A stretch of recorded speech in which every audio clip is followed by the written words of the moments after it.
박희락 교수입니다. 사실은 지난 9월 1일 그 뉴데일리에 제가 그 장관 내정자죠. 서욱 대장한테 장관이 됐으면 이런 것에 좀 중점을 뒀으면 되겠다 하는 글을 좀 썼습니다. 제 나름대로 뭐 조금 육사 선배기도 하고 또 이제 뭐 우리 국가안보나 또는 또 국가 발전에 국방장관을 차지하는 비중이 높으니까 그분이 읽어볼지 안 읽어볼지는 모르지만 그래도 한번 제가 좀 썼습니다. 근데 좀 몇 분 선배님들께서 그 내용이 괜찮다고 말씀하시면서 그렇게 해서 이제 이 장군의 소례도 한번 이제 전달하자 이렇게 해서 오늘 나오게 됐습니다. 근데 제가 뭐 서욱 대장한테 하는 그 내용을 그대로 읽을 수는 없고요. 제가 한번 그 어떤 내용인지를 한번 말씀드려 보겠습니다. 사실 저는 이렇게 생각합니다. 이 세상에서 가장 그 어렵고 중요한 건 우선순위를 정하는 것 같습니다. 아마 유튜브를 보시는 분들도 내가 하루에 어디에 진짜 내 시간을 투입할 것인가. 그래서 제가 기억나는 게 있어요. 그 깨진 화분. 사실 어떤 집에 화분이 깨졌다. 그러면 그날 어떤 계획을 세워놨다 하더라도 그 화분부터 먼저 치우잖아요. 화분을 안 치우고는 사람이 생활할 수가 없으니까. 그러면 그 화분을 치우는 게 최우선 순위가 된다는 겁니다. 그러면 우리 세상 살 때도 가장 우선적인 게 있거든요. 근데 훌륭한 분, 또 똑똑한 분들은 화분이 깨졌다. 그럼 그거를 제일 우선적으로 없앤 다음에 다른 일을 하는데, 이제 그렇지 못하는 분들은 이제 다른 게 바쁘다는 생각으로 화분도 못 치우면서 뭐 밥할래, 또 애들 볼래, 이렇게 하다 보니까 전부 다 엉키는 거죠. 그래서 저는 우선순위가 가장 중요하다고 생각을 해요. 그러면 현재 서욱 그 대장이 장관이 된다면, 또는 뭐 우리 군대, 또는 우리나라의 안보 차원에서 가장 우선순위가 높은 게 뭘까? 그거를 제가 세 가지 정도를 제가 말씀을 드렸습니다. 그 첫 번째 제가 이제 그 서욱 내정자한테 얘기한 게 이제 북핵 대비입니다. 사실 참, 유튜브를 보시는 분들이나 또 예비역 선배님들께서는 진짜로 황당하실 겁니다. 세상 천지에 이 휴전 상태에 있는 북한이 수십 개의 핵무기를 갖고 있는데 전혀 걱정을 안 하는 거거든요. 그럼 걱정 안 한다고 해서 그 위협이 없어지면 얼마나 좋겠습니까? 근데 걱정 안 하는 동안에 그 북한 핵무기를 계속 증강하고 있는 거죠. 실제로 2018년 4월에 판문점 모어 선언을 했을 때 국민들이 그 환호한 게 뭡니까? 그 판문점 회담을 통해서 핵무기를 없앤다고 했기 때문에 그런 거 아닙니까? 근데 2년여 지났는데 핵무기 하나도 안 없어졌잖아요. 그건 분명하잖아요. 그리고 또 이제 대부분의 분석가들은 북한이 계속 핵무기를 생산하고 있다 이렇게 보거든요. 그런데 2017년 말, 2018년 초에 있었던 핵무기 걱정은 전혀 사라졌습니다. 이 뭔가 잘못된 거 아닙니까? 핵무기 걱정을 해야 이 북한이 핵으로 도발을 못하고 또 이제 북한이 핵무기를 없애지 않으면 안 되도록 압박책도 강구하는 거 아니겠습니까? 그죠? 그래서 저는 국방장관의 임무가 가장 중요한 게 그거 아니냐. 그거 한번 국민한테 보고해라. 어떤 전략으로, 어떤 방법과 수단으로 북핵 위협으로부터 우리 국민을 지키려고 하는지. 사실 이건 우리 국민들께서 주권자시니까 대통령한테 뭐 장관은 말할 필요도 없고 도대체 북한 핵으로부터 우리가 어떻게 지킨다는 거냐? 뭐 북한이 핵 안 쏩니다. 뭐 북한 핵무기가 없을 겁니다. 이런 말 말고 만약에 북한이 핵 안 쏘고 북한이 만약에 나중에 위협한다면 어떻게 지킬 거냐? 그런 플랜 B가 있어야 되는 거 아니에요? 이걸 요구해야 되는 겁니다. 예를 들어서 여러분들께서 아파트에 경비가 있는데 하루 종일 잔소리를 좀 했습니다. 아니 아파트 경비 아저씨 계속 그렇게 걱정 없이 초소에서만 계속 있으면 어떻게 합니까? 좀 불량의 애들도 돌아다니는 것 같고 지금 뭐 도둑은 별로 없겠지만 좀 이상한 사람도 다니던데 그럼 경비 아저씨가 그렇게 얘기한다 하면 생각을 해보십시오. 아이 뭐 걱정 없습니다. 안 들어옵니다. 그럼 바로 경비를 자르지 않겠어요?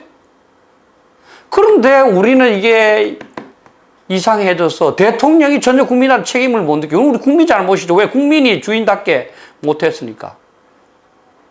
얼마나 대통령하고 정부가 옛날처럼 했으면은, 최근에 뭐 조은산이라는 사람이 이 폐하 하면 임금에 비유해서 이 얘기를 했겠습니까?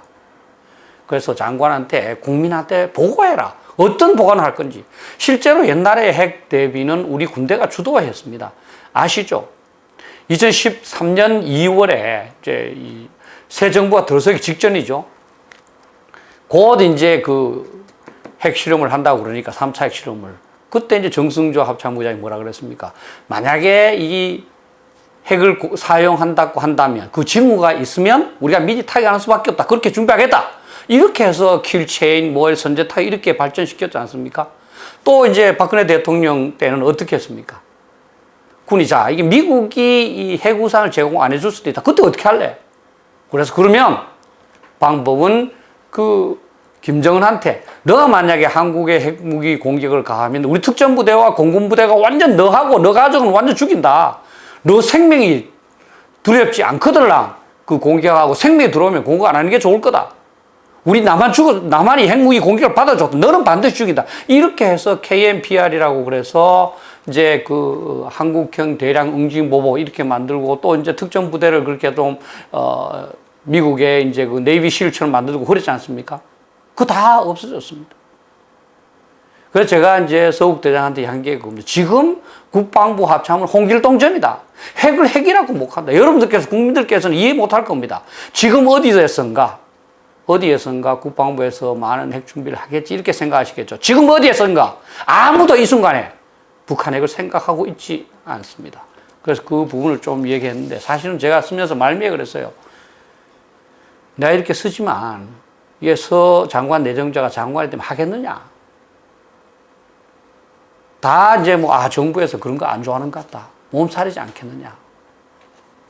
그렇게 하지 마라. 이렇게 좀 당부를 했습니다. 그래서 너무 정부에 핑계를 대지 말고 자기가 해야 될 일을 해라. 그리고 지레짐작하지 마라. 사실은 이제 조영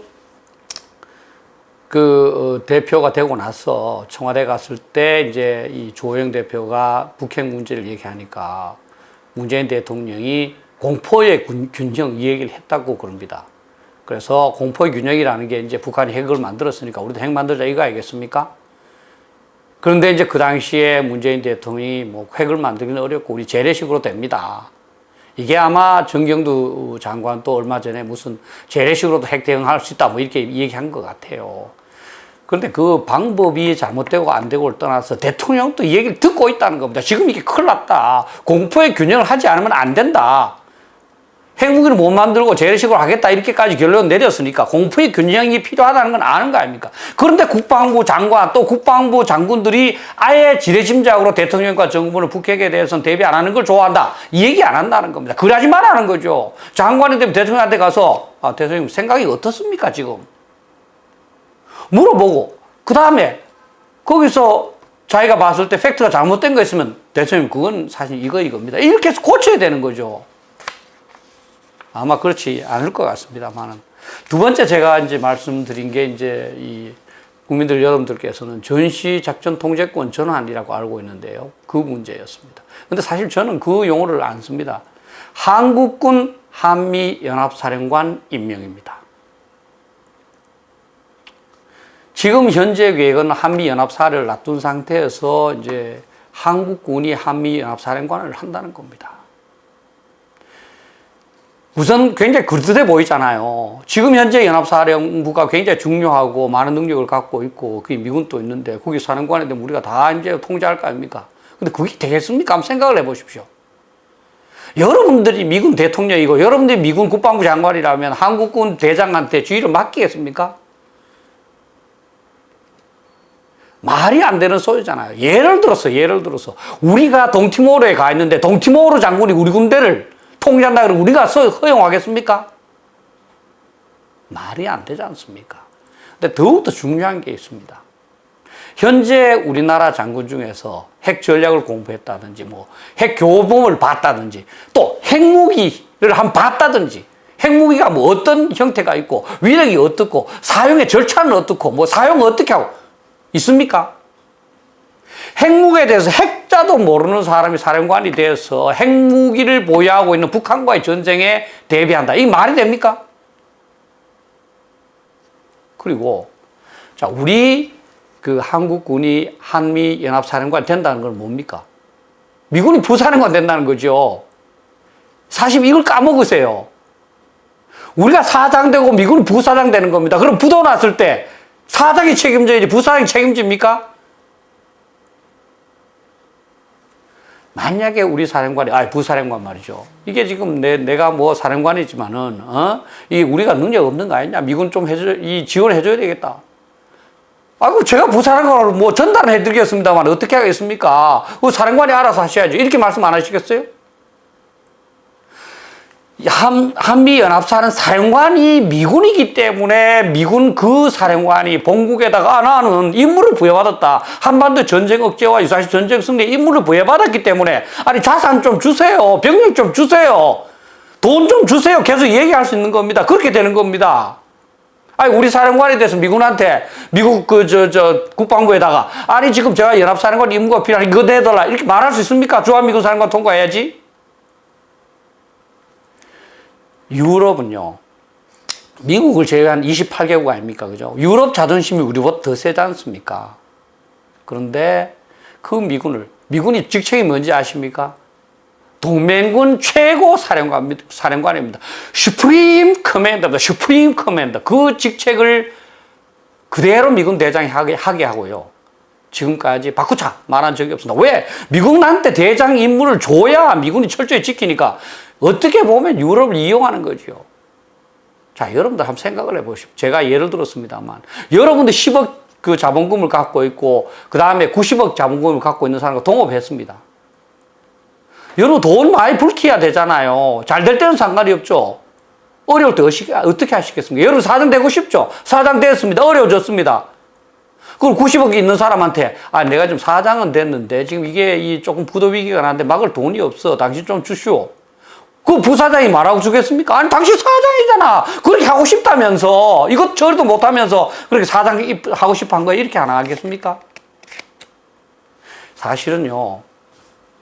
지난해에 초기 작전 운영 능력 시험을 통과했다 그러는데 그것도 대강대강 하기만 하고 통과한 겁니다. 사실 코로나 때문에 이번에 완전 운영 능력 시험을 못한 거죠. 그래서 1년 연기된 겁니다. 원래 예정은 이제 올해 그 완전 운영 능력 시험을 통과하게 되면은 내년에 이제 최종 점검해서 2022년 5월에 이제 전환한다는 겁니다. 우리 사령관 되는 겁니다. 그러면 미군은 미군대로 이제 그 주한미군사 또는 유엔사 밑에서 있고 우리는 우리 한국군만 이제 지휘하게 되는 거죠. 그걸 왜 하겠습니까? 거기에다가 오히려 우리 한국군만 지휘하는 거기에 미군 참모가 있는 거죠. 오히려 우리가 더 간섭받는 거죠. 오히려 더 비자주적이지요. 그래서 저는 이거를 좀 대통령한테 보고 드리라는 겁니다. 그리고 이 작전 통제라고 하는 게 무슨 이 주권이라고 생각하는데 그렇지 않습니다. 6.25 때 16개국이 다 작전 통제 받았습니다. 예. 여러분 한번 생각을 해 보십시오. 소풍을 가도 그게 리더가 필요하잖아요. 그 리더가 제일 그냥 임금이고 그래서 합니까? 누군가 그 소풍에서 일 잘하는 사람이서 그 사람의 리더가 돼야, 야, 너는 텐트 쳐, 너는 밥 해, 너는 가서 말이지, 이 나무 가지 같은 거 꺾어 와. 지시가 되지 않습니까? 한 사람 해야 되잖아요. 리더가 둘이가 돼서 어떤 사람은 부하한테 말이지, 그 밥하라 했는데 어떤 사람은 말이지, 물기로라고 말이 되겠습니까? 그냥 지휘 일어나라 그러는데요. 영어로는 Unity of Command. 그거를 위한 수단일 뿐입니다. 전 세계에서 그걸 자주성으로 이해하는 나라는 우리나라밖에 없습니다. 그만큼 우리가 열등감이 많아서 그런 거죠. 이제 이 정도 이 OECD 국가에 들어갔으면 열등감 벗어나야 안 되겠습니까? 장관이 이 얘기를 하겠습니까? 그러나 여러분들께서 이 유튜브를 보시는 국민들 또는 예비역 선배님들께서 이걸 갖고 좀 이제 말씀을 해 주십사 하는 겁니다. 주변에 또 젊은 사람들이나 또 후배 장교를 만났을 때. 세 번째는 제가 이제 그 정치와의 관계를 말씀을 드렸습니다. 사실 군대 생활을 하시면서 제일 어려운 게 뭐겠습니까? 상관의 생각과 내 생각이 달랐을 때 아니겠습니까? 그때 참 어려웠습니다. 뭐 저는 사실은 이제 뭐 조금 이제 대들고 뭐 이렇게 해서 그렇게 해서 성공한 적도 있고 뭐 실패한 적도 있습니다만 대부분 사실은 참 그 조화가 어렵지 않습니까? 그렇게 해서 고민하고 있는 것이고요. 예. 특히 상관이 내가 봐서 분명히 틀린 지시를 한 것 같다. 어떻게 하시겠어요? 근데 이제 지금 우리가 이 정치와 군의 관계에서 여기 계시는 분들, 군에 계시는 분들은 그냥 어릴 때부터 뭐 문민 통제, 정치적 중립 막 귀가 따갑도록 들었습니다. 또 아마 국민들께서도 정치적 중립이라고 아실 겁니다. 근데 정치적 중립에 조건이 있어요, 사실은. 그게 그냥 이루어지는 게 아닙니다. 그 서무엘 헌팅턴이라는 그 미국의 이제 교수죠. 그분이 얘기한 게 이제 이 문민 통제, 이상적인 문민 통제를 뭐라고 그랬냐면 주관적인 게 아니라 이 대통령이나 임금이 주관적으로 이게 내가 통제하는 게 아니고 객관 누가 봐도 합당한 그런 통제를 해야 된다는 겁니다. 그게 뭐냐면 군인은 정치적으로 철저히 중립을 지켜라. 국가를 위해서는 정치에 나서야 되는 거 그게 중립이 아니고요. 이 어떤 당파적으로 하는 게 중립이 아닌 겁니다. 예를 들어서 군인이라고 한 정치에 투표를 못하면 그게 정치적 중립이 아니죠. 군인도 정치 얘기를 할 수 있습니다. 근데 어느 특정 정파에 이게 치우치지 말라는 거죠. 사실은 지금 우리 군인들이 정치적 중립을 안 지키는 겁니다. 어떤 여당만 계속적으로 따르거든요. 야당하고 같이 균등하게 보라는 거예요. 그게 정치적 중립인데요. 그거는 지금 많이 확립되었습니다. 좀 미흡한 부분이지만 오해, 아까 말씀드렸듯이 여당 쪽으로 그냥 철저히 따르는 게 정치적 중립으로 생각을 해요. 그거는 복종이죠. 그래도 어느 정도 됐다고 본다면 그 다음 이제 정치적 중립을 지탱하기 위한 조건이 뭐냐면 정치 또는 그 민간인은 군의 전문 영역을 인정하라는 겁니다. 군이 너희의 그 기준, 너희의 교리, 너희의 원칙에 의해서 진급해라. 너희의 원칙에서 전쟁을 해라. 진급을 시키고 보직도 시키고 너희 나름대로의 문화를 존중해주고 너희 나름대로의 어떤 고유성 이것도 존중해주고 다 해주겠다. 그 대신 내 말을 듣지 않는 그런 일이 없도록 해라. 이게 이 군의 전문성 존중입니다. 사실은요 군에 대해서만 그런 게 아니죠. 지금 현 정부가 제일 못하는 게 그거지 않습니까? 언론에 대해서도 언론이 법률을 어기고 하는 건 처벌을 해야 되지만 또 가짜뉴스 하는 건 처벌을 해야 되지만 언론 나름대로의 원리를 이해를 해줘야 됩니다. 의사는 의사 나름대로, 법조인은 법조인 나름대로의 그 원리를 인정을 해줘야 되는 겁니다. 자, 진급 같은 경우에요.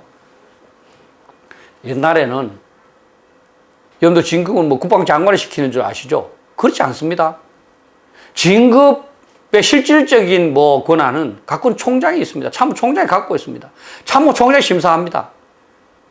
옛날에 그냥 심사하고요. 그냥 장관은 거기서 이제 승인만 해서 대통령한테 갖고 와서 그냥 그 서명을 받았어요. 그 권한은 형식적으로 그렇게 행사해야 되는, 그냥 서명해 잘했지?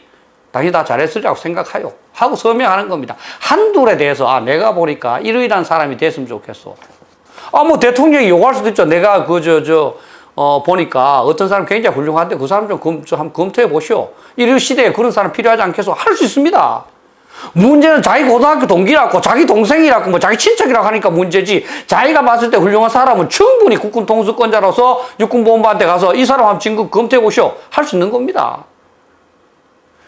육군본부에서, 공군본부에서, 해군본부에서 한 것을 요즘은 조금 이제 그 규정이 달라졌어요. 몇 년 전부터. 이제 이 몇십 %를 더 얹어서 국방부에 보고하면 국방부에서 나름대로 걸러서 이제 제청을 하는 겁니다. 대통령한테. 그럼 대통령이 결재를 해야 되는 겁니다. 근데 청와대에서 예를 들어서 지금 뭐 예를 들어 요즘 나오듯이 그 군인이 말이야 2주택 있으면 곤란한 거 아니야? 2주택 있는 게 좋은 건 아니겠지만 국방부 훌륭하게 말이지 이끌고 군사작전에 싸워 이기는 거하고 1주택 2주택 뭐가 상관이 있습니까? 뭐 사관학교 출신 너무 많은 거 아니야? 말이 안 되지 않습니까? 진짜 훌륭한 장군을 뽑는 게 그 진급심사지. 그렇게 할 때에 장관이 그렇게 휘둘리지 말으라는 거죠. 저는 항상 이 얘기합니다. 청와대 참모들이 이 얘기할 것 같으면 서면으로 해요, 서면으로. 서면으로 이런 사람들 진급시키시오. 이런 고려하시오. 서면으로 해라. 근거가 남게. 떳떳하면 서면으로 할 수 있잖아요. 근데 뒤로 다 하고 말이죠. 그거를 거부하라는 겁니다. 저는 대통령이 직접 얘기하는 걸 저는 뭐 사실 친척이라 하더라도 저는 들어줘야 된다고 생각합니다. 대통령 정도 뭐 되면 그런 여러 가지 생각 안 했겠어요? 그러나 청와대 참모들이 대통령의 지시인지 수석의 지시인지 비서관의 생각이지 행정관 청탁을 어떻게 알겠습니까? 그래서 군의 전문 영역을 지켜야 된다는 겁니다. 군의 전문 영역을. 진급 같은 것도 지키고 또 군의 어떤 일에도 훈련하지 말라. 군의 영역이죠. 훈련해야 되는 거죠. 예를 들어서 청와대 명확하게 지침을 내리라는 겁니다. 그래서 국회에서 봤을 때 또 국민들이 봤을 때 이거는 너무 청와대에서 이상한 지시를 내렸다. 그러면 저항이 있을 거 아닙니까? 그냥 흐지부지 해서 훈련도 못하고 말이죠. 또 사실은 군인은 진짜 정직해야 되는데 최근에 보면은 전부 다 거짓말을 해. 논리를 그냥 이상하게 비비고 와서 말이죠. 군인은 딱 부러져야 되지 않습니까? 기다 아니다. 아니, 뭐, 군사 합의가 위반이죠. 뭐, 북한이 미사일 시험 발사하면. 일체 적대행위를 하지 못하게 돼 있는데요, 1조에. 그럼 일체 적대행위에 포함되잖아요. 그게 우리한테 쏠려가는 건데. 예를 들어서 제가 정경도 장관 할 때도 그랬어요. 군사 합의는 위반이지만, 진짜 지금 비핵화가 진행되고 있기 때문에 더 대승적인 차원에서 지금 우리가 반응하는 것보다는 좀 지켜보겠습니다. 이거 하면 되잖아요. 뭐가 문제가 돼요? 저는 정직하게 라는 겁니다. 근데 정치와 군의 관계에서 제가 이제 그 에피소드 할까 얘기를 든 게 이제 생도 때입니다. 우리 이제 사관 생도 신조가 있는데요. 그 세 번째가 이제 사관 생도는 안일한 불의의 길보다 험난한 정의의 길을 택한다. 이게 있어요. 그때도 사실 우리가 이제 농담을 했습니다. 아니, 뭐 안일한 정의의 길 없나? 왜 정의의 길은 항상 그렇게 험난하냐? 근데 저는 인생을 살아보니까 여기 보시는 분도 그렇게 했지만 진짜 정의의 길은 항상 험난해요. 안일한 길은 불의의 길입니다. 근데 요즘 실제 우리 군인들이 안일한 정의의 길을 구현하고 있는 것 같아요. 자기가 선택한 게 무조건 정의라고 만들어버린 거죠. 우리 국민들이나 우리 그 예비역이나 또 이제 밑에 있는 그 하급 장교들 봤을 때는 분명히 불인데 본인 정의라는 거죠.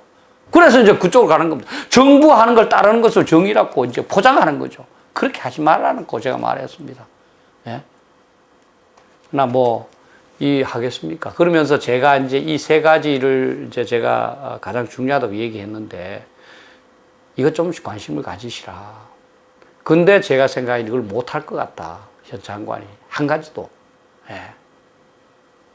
그래서 제가 이제 마지막으로 쓴 게 내가 장관이 할 수 있는 거 한 가지 얘기하겠다. 그게 군인들 공부 좀 시키라. 지금 군인들 공부 안 해요, 여러분들. 군인들 공부 안 하는 거는요, 이 의사가 자기 전문 영역에 대한 논문이나 책 안 읽는 거나 또 이제 뭐 변호사가 법전 안 읽는 거, 판례집 안 읽는 거 똑같습니다. 지금 군대는요, 가만히 앉아서 상식으로 이제 돌아갑니다. 왜 전쟁 안 일어나니까? 의사나 변호사는 환자를 치료해서 중리사안이 그 결과가 나오고, 변호사는 소송을 해서 이기고 지고가 나오잖아요. 군인은 지금 뭐 전쟁 없다는데 뭐. 그러니까 전부 공부 안 하는 사람이 유리해. 왜? 공부 여러분들 한번 해보세요. 그러면 어떤 상관이 잘못된 얘기를 하면은 입이 들썩들썩하지 않겠어요?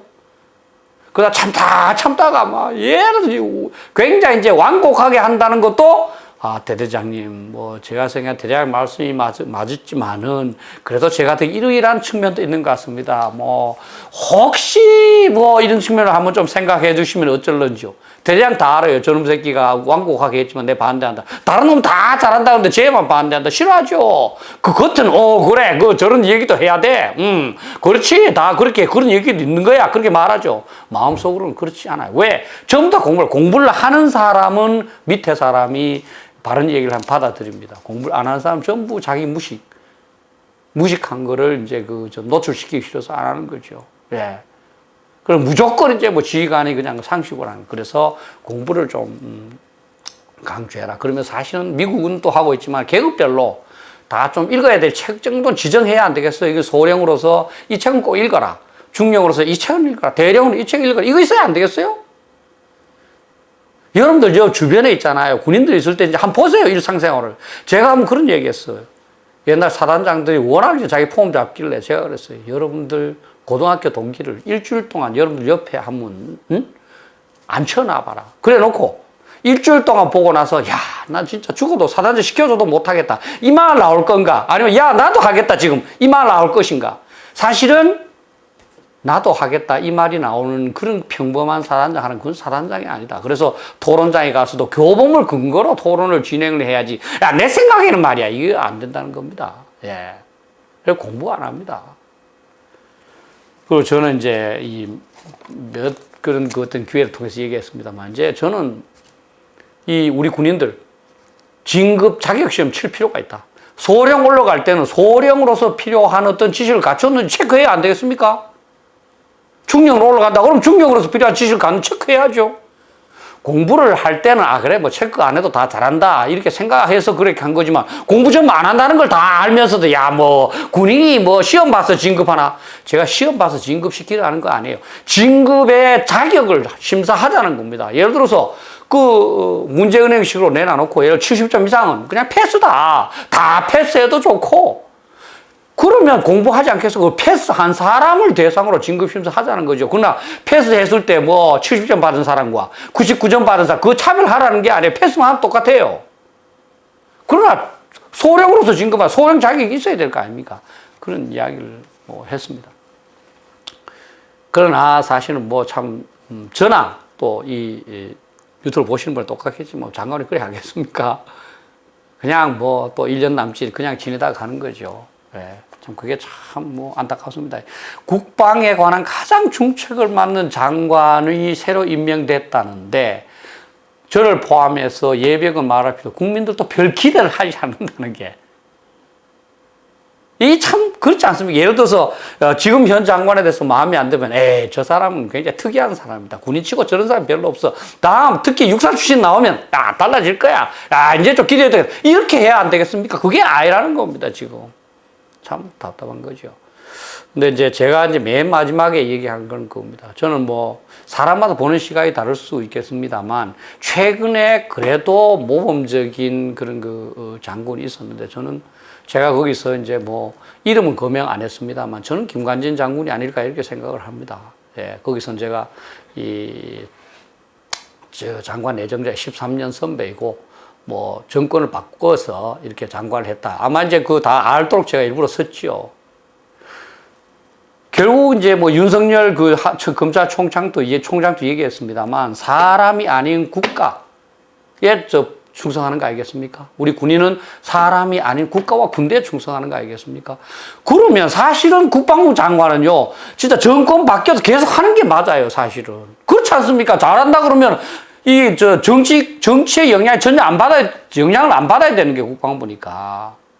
그래서 선혜정자가 옆에 모험도 있으니까, 지금은 진짜 여러 재판도 뭐 받고 또 감옥에도 있었고 고초를 받지만, 이미 많은 사람들이 훌륭하게 평가를 하고, 역사가 지나면 더욱더 훌륭하게 평가할 겁니다. 그래서 그 선배님이 선배님 때 잘했느냐 이렇게 할 말 없기 때문에, 그래도 최소한 김관진 장관 정도는 선혜정자 한번 좀 참고해도 되지 않겠느냐, 뭐 이렇게 말을 했습니다. 사실은 말하기는 쉽습니다. 그러나 실천하기는 어렵습니다. 저도 자꾸 그런 생각을 합니다. 그러면 내가 장관하면 똑바로 할 수 있었을까? 저는 사실은 잘하지 못했을 수도 있을 것 같아요. 그러나 그렇게 곡학아세하고 말이죠. 그렇게 그냥 그 불의를 정의로 말이지 포장을 하고 그러지는 않았을 것 같아요. 지금 참 특이한 그런 상황을 목격하게 되는 것 같습니다. 이게 이 사관학교 질이 전반적으로 떨어져서 그런지, 전부 다 사관학교에서 배운 거를 전부 다 까먹어버리고, 민간인보다 더욱더 이 곡학아세하고 시세에 편승하는 것 같아요.